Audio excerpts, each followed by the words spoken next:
So Julie, when we think about conflict, even just saying the word, there's a whole world of emotions. There's a whole world of emotions that just, you can even feel it in your shoulders and whatnot. And I think one of the things that was super helpful for me was attending one of WinShape Marriage's conflict and communication retreats. And it's really cool because during the retreat, they talk about just the structure of conflict. And like when you strip all of the emotion out of the interaction that is conflict, it's actually really simple how conflict starts. And I think we call it the fear dance. Could you talk a little bit more about what we say when we mean fear dance? Well, let's back up and talk about what happens when you feel the angst. Like you can tell that your heart rate is increasing, or maybe your palms are getting sweaty. So something's going on in you. And here's your first sign that something's not right. And the question is, what is that? Because normally, when people are angry and up in the air about something, they'll start saying, well, you did this or you didn't do that. But there's something going on underneath the surface. And when you think about the fear dance, the first step in understanding what's going on is what's creating the angst inside of you. Maybe you felt disrespected, or you were lied to. There was deception involved. Or maybe you felt abandonment, fear. Something was happening, someone was leaving you, you felt unsafe. That made your blood pressure rise, and all of a sudden you're off to the races with your spouse. I think the kicker about conflict is that so often couples never talk about the real issue. They are up here, they're angry at each other, they're shouting at each other, they're at odds, but they don't take the time to figure out what is going on inside of me that is creating these feelings. And I can give you a great example. When Jay and I were first married, so I'm a child of divorce, my father left our family, abandonment is a thing for me, and I know that now. But when we first got married, Jay would tell me that he was going to be home at a certain time for dinner, and I'd have dinner ready and I'd be sitting there by myself waiting on him to come. And I'd be looking at my watch, and 10 minutes would go by, 30 minutes would go by, and then he'd come bebopping in the house like, hey, how are you? And I'm like, not fine. And I'd be like, why are you late? And why did you tell me you'd be home at this time? And you weren't home at this time.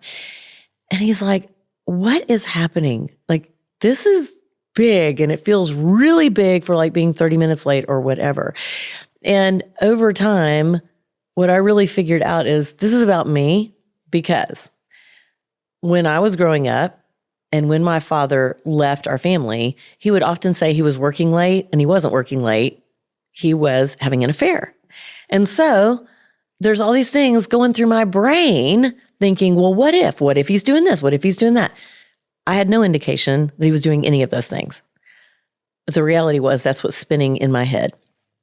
That's how you get the fear dance going. Yeah. And that's how you get things started. And if you don't understand what's happening inside here and up here, then you can be talking about something and never get to the real issue. It's really interesting. And I guess it's kind of the funny thing about conflict is it truly can arise at any moment. Like Absolutely. You could be doing the dishes and your spouse could make a small side comment that sets you off. And it's like a landmine. Your spouse doesn't know that what they did. Or I imagine in your example, Jay probably didn't think, hey, I'm going to be 30 minutes late coming home. It's not going to be a big deal. It's going to scare her. Yes, no, for he sure. didn't think that. And so it's just interesting to think there are all of those like hidden landmines that we have just from our past and from our upbringing that are just sitting there waiting for the wrong comment like to the catch button us. to be pushed. Exactly. Could you talk kind of a little bit more about what those buttons are, like where they come from, and then how we can help understand within ourselves what to do when we feel that button being pushed? Some of it has to do with how you were raised and how you saw conflict and anger handled in your own home. It also has to do with perhaps how you were treated, a tone of voice that was used in your home, or maybe sarcasm was used in a very condescending way, a tearing down kind of way versus funny, and we're all having fun here. It didn't feel good. Or maybe you experience situations where you've been in relationships and there's been dishonesty. It's been hard to trust as a result of that. And so someone does something and it's little, but in your mind, it feels very big because it takes you back to your past where you experienced a lot of that and it was very hurtful to you. So this is a know thyself exercise. Yeah. And sometimes, one of the best things you can do is when you feel the hair on the back of your neck go up or you feel your heart racing, is to take yourself on a walk or just time yourself out for a minute to ask yourself, what is happening here? Why did that get under my skin? Like they said a word or they used a tone of voice or they didn't do what I asked them to do, but they said they would do it. So I'm feeling like, oh, you're not reliable.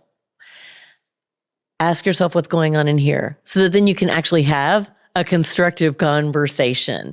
Because for me, like with the abandonment thing, yes, it felt disrespectful that Jay would say he was coming home at a certain time and he didn't. But his intentions were not ill intent. Yeah. So I can have a different kind of conversation with him about this is hard for me and it's not yours to fix necessarily. I just want you to understand. I'd rather you tell me you're going to be home at 7 and you come home at 6 than tell me you're going to be home at 6 and you get home at 7. Yeah. Well, and as you were speaking, I couldn't help but think like that button that exists, all of the emotions that are built up over years and years and years instantly come flying back. Yes, sir. And it's crazy when your spouse is sitting there trying to understand what's happening. Yes. You're like, wait, we were just having dinner and all of a sudden now we're here. Yeah. But in your mind, you're all the way back in that moment where a lot of those core feelings came from. And it's difficult to navigate for sure. Mm-hmm. And so kind of when we think through this dance of conflict and you think about how it typically goes in conflict, usually your spouse, like we said, will say something that catches you in a place where you're like, whoa, I have this feeling.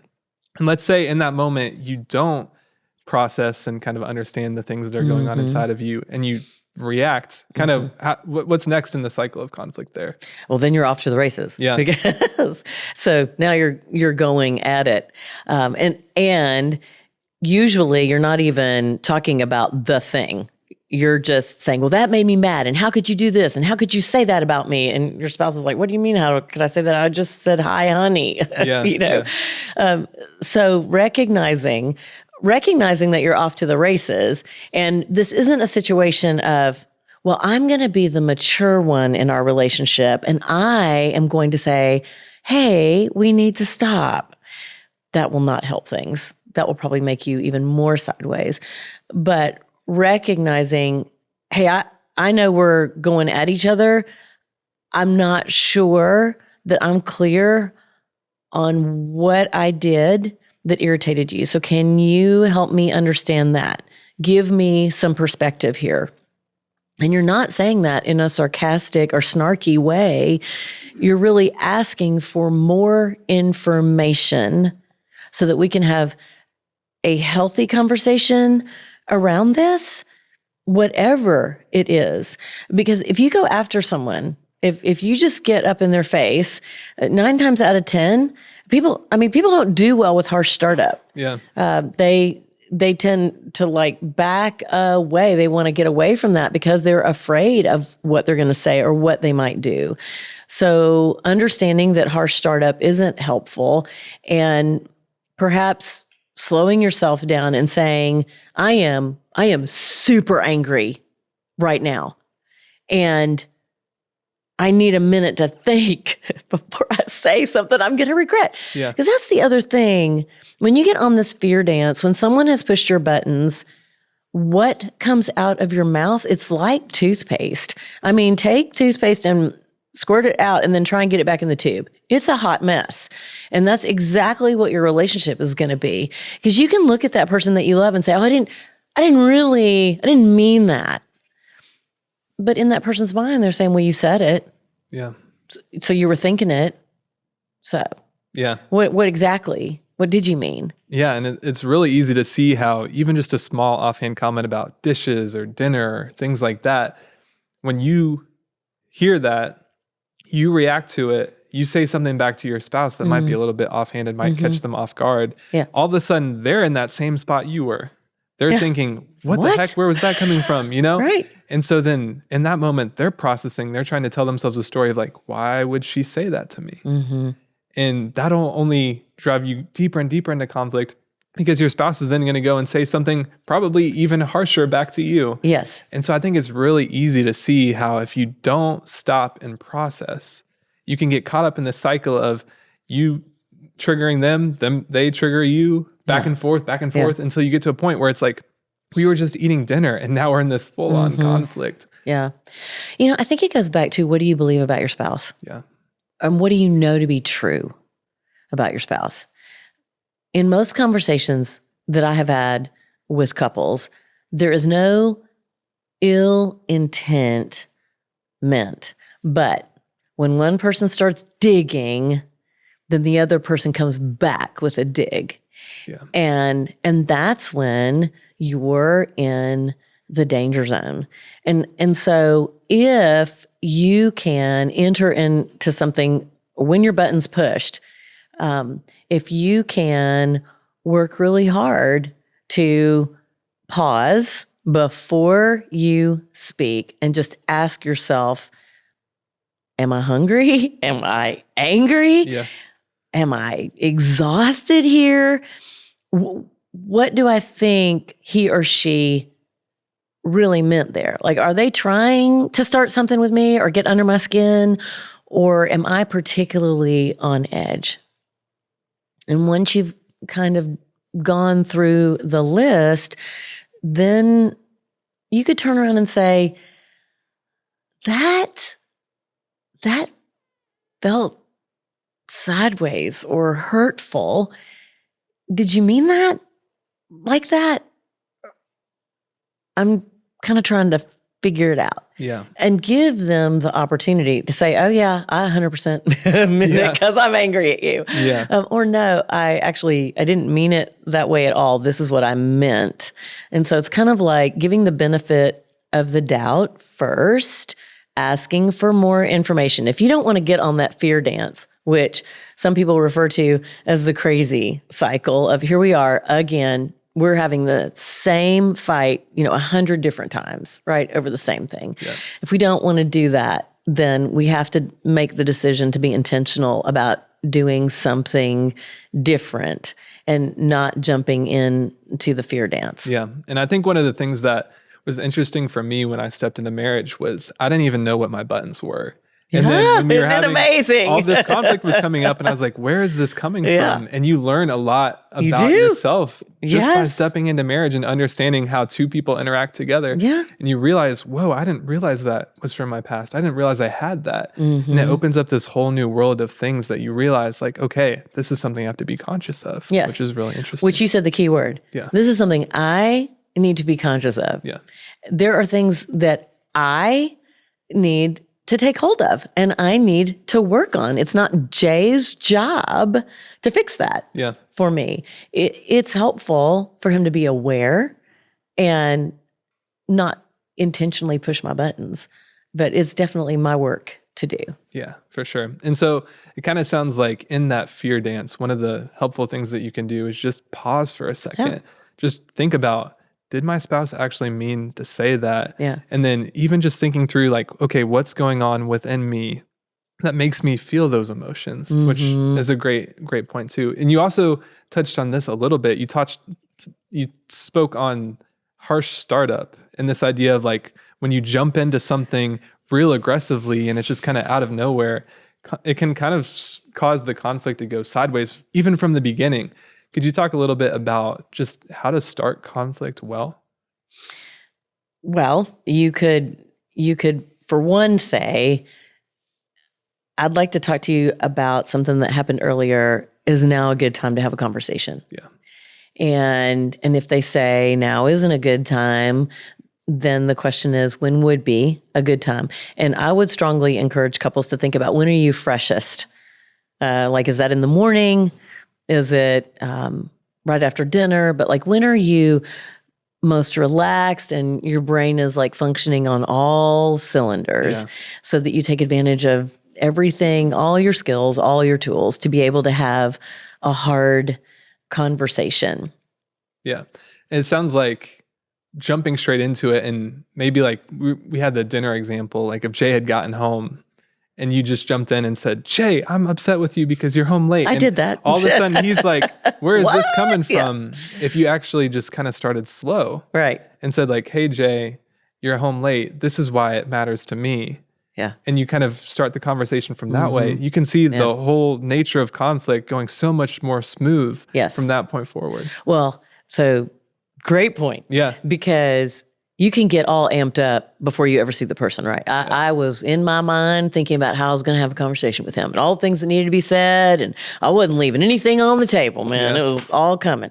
And that, you need to pay attention. I needed to get myself under control. And what would have been really good, because he walked through the door and I'm like, we need to talk, to come back and say, I did not handle that well. And I am very sorry. I would like to try again. And that really means that you can't be prideful, that you have to have humility and remember, hey, what am I going for here? Am I just going for, I'm going to be right and I'm going to show you? Or am I going for, hey, what's best for our marriage? Like, what I want to do is build up our marriage, not go after my spouse. It's highly likely there was not a devious intent here. Yeah. And when our buttons get pressed, we have such an urge to want to just win, right? Like, we want to win the argument. We want to win the disagreement. We want to make them feel bad. Yeah. And you say this quote all the time, which really resonates with me. It's, do you want to be right or do you want to be in relationship? Yes. And I think that speaks to so much of what happens when you... Well, and recognizing physiologically what's going on. I mean, when you get your button pushed, it's a hijack. Your brain gets hijacked, and it's really virtually impossible to think rationally. So being able to give yourself 15-ish minutes to breathe, to walk, and to ask yourself the questions that we were talking about earlier, it actually allows you to get composure and to think more clearly. They actually did this piece of research with couples where they asked them, hey, would you come in when you're in conflict and we want to film you? Yeah. And intentionally, they would let them sit down and they'd let them get to kind of a heated place in the argument, and then they say, oh, the camera stopped. Something happened. We're not sure what's going on. We need you to go sit out in the waiting room, and we'll call you as soon as we get everything fixed. And they would wait 15 to 20 minutes, call them back in and say, okay, go ahead and pick up where you were. Yeah. And inevitably, they didn't start at heated. They actually had a much more constructive conversation because they got timed out. They didn't time themselves out. They got timed out. Yeah. What that does show, though, is that we have capability to do that. We can call a timeout, get ourselves under control, get a drink of water, read, pay attention to something else, pray, and then come back and have a reasonable conversation about whatever got you sideways. Because we talk about the fear dance, and part of it too is just understanding that you're in the dance. Yes. And if you can, in the middle of it, pick up like, oh, I see this pattern happening. We've been here before. Right. If in the middle of that, you can stop and say, no, let's take a time out, take 15 to 20 minutes, and let's come back and revisit this when we're not stuck in this circle. Yes. It can be super impactful. Well, that's knowing yourself, knowing your triggers, so to speak, or your buttons. Yeah. I know abandonment and safety, disrespect, like all those fall under my buttons. Dishonesty, I mean, it can ramp me up really fast. So I know that about me. I am responsible for what comes out of my mouth and how I engage with my spouse. So That's an important thing to remember. Yeah, that ownership. Ownership. Just point the finger at you and not at your spouse. Yes, sir. Yes. And I think one thing that's important to call out when we talk about just taking a time out is this idea of setting a time to come back after the timeout. For sure. Like, you don't want to just take a time out and say, okay, well, conflict gone. Whenever. You don't have to talk about this ever again, because your spouse is sitting there like, we were in the middle of this, you know? I think there's some serious value in setting a specific time to come back and say, hey, let's revisit this conversation tomorrow, set an alarm on our phone or something where we're both in a better headspace from that point. Well, and sometimes, when you're talking about really sensitive topics, sometimes it requires more than 15 minutes or an hour's worth of a timeout. And sometimes you need a third party, an objective third party that can listen to what is being said and ask some healthy questions to help you move to a different place. So I don't want people to be afraid of asking for help. Yeah. When is the appropriate time to get to that point where you feel like, hey, we've been in this same cycle over and over again? Is that kind of when you stop and say, okay, we need somebody else to help navigate this conversation with us? Yeah. I think if you keep having the same scenario playing over and over again and you feel like you're going nowhere, then there's an opportunity. Maybe look for a couple that's ahead of you on the journey that has a healthy and thriving marriage, or you could seek counseling from someone that you have been referred to, like they have good credentials and they know what they're doing, to sit down and have a conversation with you. But both of those scenarios could play out well, because sometimes you can't see the forest for the trees because you're in the middle of it. And just to have a third party just lob a question up in the air that you hadn't thought about, and you're like, oh, well, hello. And it takes you to a different place in the conversation. Yeah. And I mean, sometimes in conflict too, you just get to a place where you might just have to agree to disagree. Like, we think about tense things like politics or family background issues or things like that. Like, there's just so many things that are so fundamental to who a person is that you're never going to get your spouse to change their opinion on. Yeah. And so how do you navigate those situations where you and your spouse are just not ever going to come to the same page? I have a really good friend, and his parents were on complete opposite ends of the political spectrum. Yeah. And there's like 5 kids in the family, and they would eat dinner together every night and talk about whatever the latest topic of the day was. And there was vigorous discussion and disagreement at the dinner table as they're conversating. And he said, my dad would always get up at the end of dinner and go, well, that's what makes a good horse race. And there was no angst between the husband and wife, but they did not agree on certain things. But it didn't mean that they didn't love each other well, that they didn't get along. They had a wonderful marriage relationship. And he said, I learned a lot from that. I learned how to be a critical thinker. I learned how to problem solve at the dinner table. I learned how you could have very different perspectives and you didn't have to act disrespectfully or hateful towards someone. Yeah. So, and it's just thinking like you're seeking to understand your spouse better. Yes. And the better you can understand your spouse, the better you'll learn to love them. You can say, I can understand why you would think that way. Yeah, for sure. Because I think it's so easy to want to, in conflict, convince your spouse that you're right, like we said earlier. Bring them to your side, right? Get them to your side. But I think the key in this is understanding that if you can just get your spouse to understand you better and you to understand them better, you're in a place where you're going to learn to love each other better. And then from that point forward, have a stronger relationship because of it. Tell me more about that. Yeah. How did you come to that? I would love to understand more of your history with all of that. Yeah. So you're continuing to learn and be curious. That's good. That's a great word. Well, Julie, thank you so much for your time. We really appreciate everything that you've had to share with us today. Thank you guys for listening in on the WinShape Marriage Podcast, and we look forward to seeing you back here next week for our next episode. Have a marriage question you'd like answered on the show? We'd love to hear from you. Visit winshapemarriage.org/podcast to submit your question today.